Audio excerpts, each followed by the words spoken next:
খাবারের আগে পরে এক চিমটি করে লবণ খান। এতে করে আল্লাহ রব্বুল আলামিন আপনার শরীর থেকে 70টি রোগের আরোগ্য করে দেবেন। সুবহানাল্লাহি ওয়া বিহামদিহি সুবহানাল্লাহিল আযীম।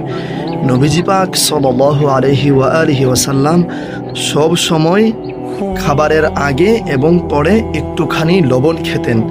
রাসূল সাল্লাল্লাহু আলাইহি ওয়া আলিহি ওয়াসাল্লাম 3 বার লবণ চেটে চেটে খেতেন খাবারের আগে এবং পরে। এ কারণে অবশ্যই রাসূল সাল্লাল্লাহু আলাইহি ওয়া আলিহি ওয়াসাল্লামের সুন্নাহ অনুযায়ী চলুন এবং নিজের শরীর থেকে 70টি রোগের আরোগ্যের ব্যবস্থা করেন। ওই সেই শেফাকে উদ্দেশ্য করেই আজকাল বিজ্ঞানীরা সেই লবণ থেকে ওর স্যালাইন তৈরি করে, যা মানুষের শরীরের ক্লান্তি দূরীভূত করে।